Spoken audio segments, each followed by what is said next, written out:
Hello everyone and welcome back to my channel. Today we're going to be doing my TBR using the TBR jar as always.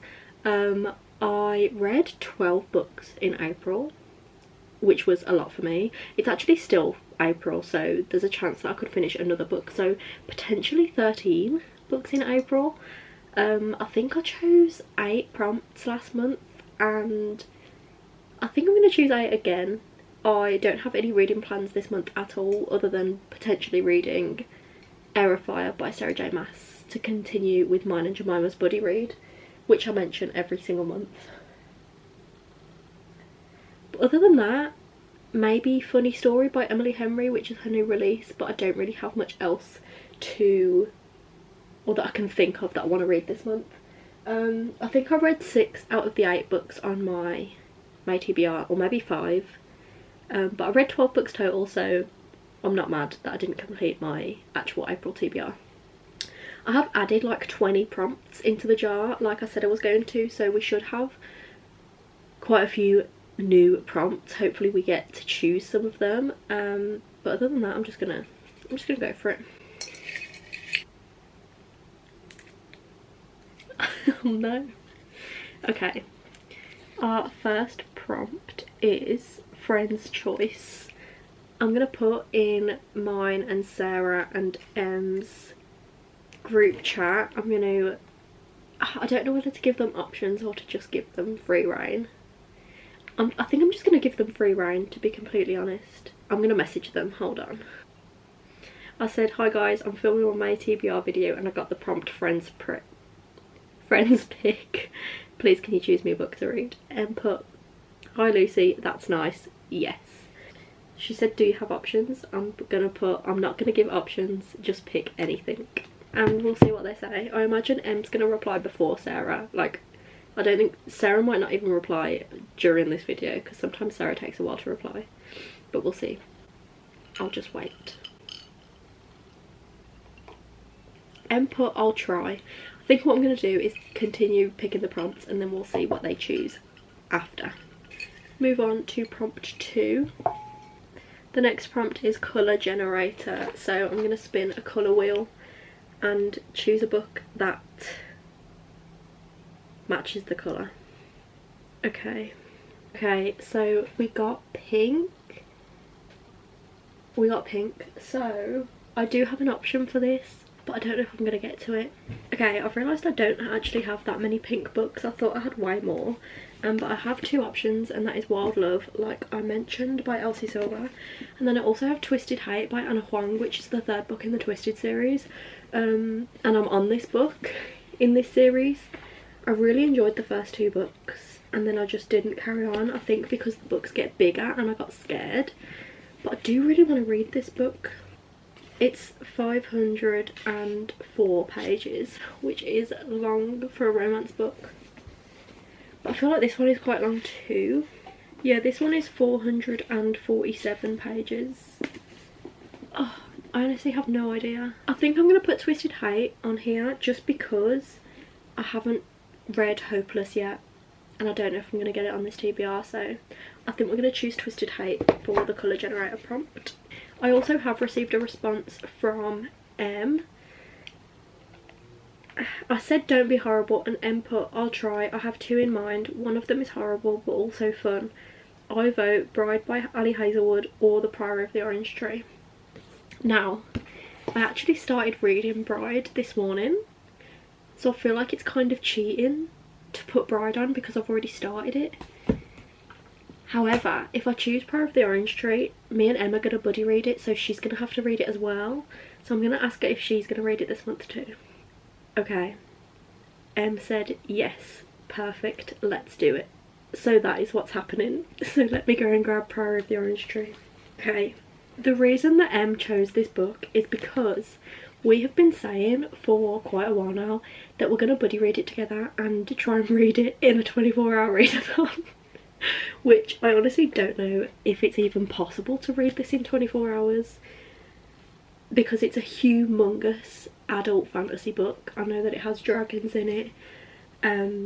It just says on the back, a world divided, a queendom without an heir, an ancient enemy awakens. So yeah, this is The Power of the Orange Tree by Samantha Shannon. I also think Em bought me this, yeah, Em bought me this for my birthday last week. So that's really overwhelming, but The Power of the Orange Tree is going on this month's TBR. So let's do prompt 3.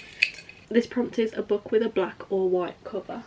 I do have an option for this. I have a white cover. Oh, and I have a... No, I have many options. Okay, let me go and grab the options and then we'll decide. Including Bride by Ali Hazelwood, I have 6 options. So Bride, and then we have The Familiar by Leigh Bardugo, which is the new Leigh Bardugo book. Then we have The Reappearance of Rachel Price by Holly Jackson, which is the new Holly Jackson book. Then we have Red Queen by Victoria Aveyard. And then we also have Lightlark by Alex Astor. And then we have Error Fire by Sarah J Maas. This is technically orange and black, but I feel like it's mostly black. Like, it's mostly black. And if I'm continuing my buddy read of this with Jemima, then I feel like it would be the smartest choice to put this on here. I feel like I'm going to choose Error Fire just because, like I say, it is, I feel like, the smartest choice just because I know I'm going to read it this month. So it would be the smart thing to do to put it on my actual TBR. Okay, prompt 4. Ooh, okay. Prompt 4 is a book from the Thriller Cart. Okay, also it's covered in clothes. But that right there is my thriller cart, and I do not read from that cart at all. I don't think I've read a thriller from that trolley in like at least a year, genuinely. So I do need to pick a book from that cart. So we're just gonna go through. Okay, I think the options I'm considering are The Cove by Alex Clark Platts, which is a thriller set in a cove. Welcome to Turtle Cove, a luxury resort surrounded by pristine sea and dense beauty, etc, etc. There's a strange tension brewing on the resort, with relations between the hotel and the locals threatening to spill over into violence. This is nothing though compared to the strained atmosphere between the two families.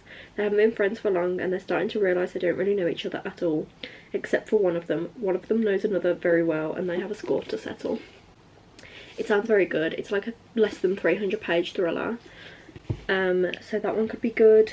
And then we also have The House Across the Lake by Riley Sager. I've heard really good things about this one and about Riley Sager in general. I think I've read one by him, which was Survive the Night, or Her. Sorry, I don't know the gender. It's a him.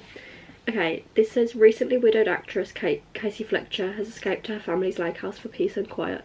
She's been happily losing herself in her thoughts and several bottles of bourbon until the glamorous couple across the lake catch her attention. They look so perfect, just like Casey and her husband used to be. But is anyone what they seem? Is Casey as perfect as she thinks? She has a detective sat at her kitchen table. She has a man bound and gagged upstairs. She's about to uncover a dark truth so life-changing that nothing will ever be the same. These actually sound quite similar to each other, to be honest. But I think I'm going to choose The House Across the Lake, just because I've heard more about it. That's 4 books and the pile is already very big. These are all big books. Oh no. Okay, prompt 5. Read a book that is over 5 years old. Right. I'm just going to have a look at Red Queen because I feel like that's quite old. Red Queen was published in 2015, so that's almost 10 years old. So that is an option. Okay, sorry if the angle changed, but I feel like it might have a bit. But I know what I'm picking, and that is The Heart of Betrayal by Mary E. Pearson. This is the second book in the Kiss of Deception series, and this was published in 2015. Yeah, 2015, which means that it's almost 10 years old as well. And I read The Kiss of Deception and loved it, and I actually started this book. I'm 20 pages in. I got 20 pages in like a week ago and haven't carried on, so I just feel like this will be the perfect book to pick up in March for this prompt. I mean May, did I say March? Prompt 6 is Any Hardback. We're choosing Funny Story by Emily Henry. This is Emily Henry's new release. I'm pretty sure it's fake dating. Daphne and Miles are the main characters in this one, and Daphne and Miles' exes, I'm pretty sure, start dating, and then Daphne and Miles pretend to date to I don't know, try and make them jealous. But yeah, Emily Henry's writing is always really good, and I really want to read this one. So we're going to plop it on the TBR. 2 more prompts left. Prompt 7 is a book with flowers on the cover. I've picked out 3 options for this one, and they're all very, very similar vibes. So first we have Belladonna by Adeline Grace, which has a bunch of flowers and birds. Isn't Belladonna a flower? Belladonna is a flower, right? So that one fits the bill. Then we also have Filthy Rich Vampire by Geneva Lee, which has flowers all over it too. Yeah. And then we also have A Dawn of Onyx by Kate Golden, which again has flowers all over the cover. These are all stunning covers, and they're all very similar colours too. Like, I just feel like they all look the same. I honestly might just choose whatever is the shortest at this point, because I have so many long books on my TBR. Okay, the shortest is Filthy Rich Vampire, that's 381. But Belladonna is only 400, so there's only 20 pages difference between them. I honestly think I'm going to go with Filthy Rich Vampire by Geneva Lee. It's the shortest, it's a fake dating with a vampire and a human. Are you freaking joking me? This is like Twilight all over again. Yeah, I'm going to go with this one. The final prompt is, drumroll please, a recent purchase. It was literally just my birthday less than a week ago, like 5 days ago, and I bought over 20 books for my birthday, so we've got lots of choice. Those also do include the likes of Light Lark, Belladonna, A Dawn of Onyx, Red Queen. All of those I bought for my birthday, and a bunch more. Let me have a look. This might be really annoying to some people, but I'm going to put The Beauty of Darkness by Mary E. Pearson on this TBR, because I just brought The Heart of Betrayal and this one together literally like last week, whenever I said I had started reading The Heart of Betrayal. So I literally just bought these two together, and I want to finish out this series. This is also another 700 page fantasy book, so maybe it's not the best idea, but I'm putting this one on there. I don't care. I want to finish this series. I can't believe this TBR. This is insane. Oh my god. Okay, these are the 8 books that I'm reading in May, hopefully. I can't believe that, first of all, that The Pride of the Orange Tree is on here, but also we have such big books on here. I just can't believe it. But anyway, those are the 8 books I'm reading in May. Let me know what you're reading in May, and let me know if you've read any of these, because I'd love to know opinions. But yeah, other than that, thank you for watching, and I'll see you in the next one.